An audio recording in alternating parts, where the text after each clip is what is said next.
ಗೊತ್ತಿರ 3 ಕೋಟಿ ಅಂತೇನು ಹೇಳ್ತಾರೆ. 3 ಕೋಟಿ ಜನ ನನ್ನ ಫಾಲೋ ಮಾಡ್ತಾವ್ರೆ. ಹೆಂಗೆ ಅದು ಗುರುಗಳೇ? 3 ಕೋಟಿ ಅಂದ್ರೆ 30 ಮಿಲಿಯನ್. 30 ಮಿಲಿಯನ್.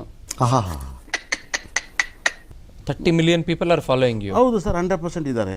ಬಟ್ 1 ಲಕ್ಷ ಜನ ಅಷ್ಟೇ ಅಲ್ವಾ ಫಾಲೋ? ಅದು ಫ್ರೆಂಡ್ ಆಗೋದು, ಫಾಲೋ ಮಾಡೋದು ಬೇರೆ, ಫ್ರೆಂಡ್ ಬೇರೆ. ಫ್ರೆಂಡ್ ಇನ್ಸ್ಟಾಗ್ರಾಮ್ ಅಲ್ಲಿ ಬರೀ ಫಾಲೋ ಮಾತ್ರ ಇರೋದು, ಫ್ರೆಂಡ್ ಇಲ್ವಲ್ಲ? ಇಲ್ಲ, ನೀವು ಫ್ರೆಂಡ್ ಆಗ್ಬೋದು, ನೀವು ಬಂದು ವಿಡಿಯೋ ನೋಡ್ಕೋಬೋದು. ನೋಡಿ ಸರ್ ಎಷ್ಟು ಜನ ಇದ್ದಾರೆ, ಇಲ್ಲಿ ಕಾಣ್ತೈತಲ್ಲ 30 ಮಿಲಿಯನ್ ಇದೆ. ಎಷ್ಟಿದ್ದಾರೆ?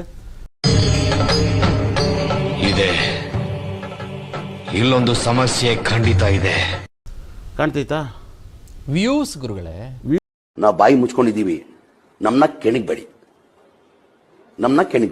ವ್ಯೂಸ್ ಅಲ್ಲ, ನೀವು ರಾಂಗ್ ಹೇಳ್ತೀರ. ವ್ಯೂಸ್ 30, ವ್ಯೂಸ್ ಇರೋದು ಬೇರೆ. Views 30.5 million. ಹೌದು, ನಾನು ನೋಡ್ತೇನೆ. ನ್ಯೂ ಫಾಲೋಯರ್ಸ್ 27.2K, 27,000 ಜನ. ಹೌದು. ಕಂಟೆಂಟ್ ನೀವು ಶೇರ್ ಮಾಡಿರೋದು 813. ಹೌದು. ಇದು ನಿಂಗೆ ಗೊತ್ತಲ್ಲ ಗುರುಗಳೇ? ನಿಮ್ ಪರ್ಮಿಷನ್ ಇದ್ರೆ ಬ್ಯಾಕ್ ಒತ್ತಲಾ? ಓದ್ತಿ ನೋಡಿ, ನೀವೇ ಹೇಳಿದ್ರಿ ಸರ್. ಹೇಳಿದ್ವಾಗ ಏನು ಓದ್ಲಿ ಅಂದ್ರೆ ಹಿಂದೆ ಒತ್ತಲಾ ಅಂದೆ. ನೋಡಿ ಸರ್, ಹಿಂದೆ ಅಂದ್ರೆ ಬೆನ್ನು ಅಂತ ನೀವೇ ಹೇಳಿದ್ರಿ. ಇವಾಗ ಬ್ಯಾಕ್ ಅಂದ್ರಿ, ಹಿಂದೆ ಬೆನ್ನು ಅಂದಿದ್ದಕ್ಕೆ ನೀವು ಅದು ಬ್ಯಾಕ್ ಬೆನ್ನು ಅಂದ್ರಿ. ನೋಡಿ ಸರ್, ನೀವೇ ಹೆಂಗ್ ಮಾತಾಡಿದ್ರಿ. ನೀವು ಟಿಕಾ ಅಂದ್ರಲ್ಲ, ಅದಕ್ಕೆ ಕೇಳ್ತಾ ಇರೋದು ಪ್ರಶ್ನೆ.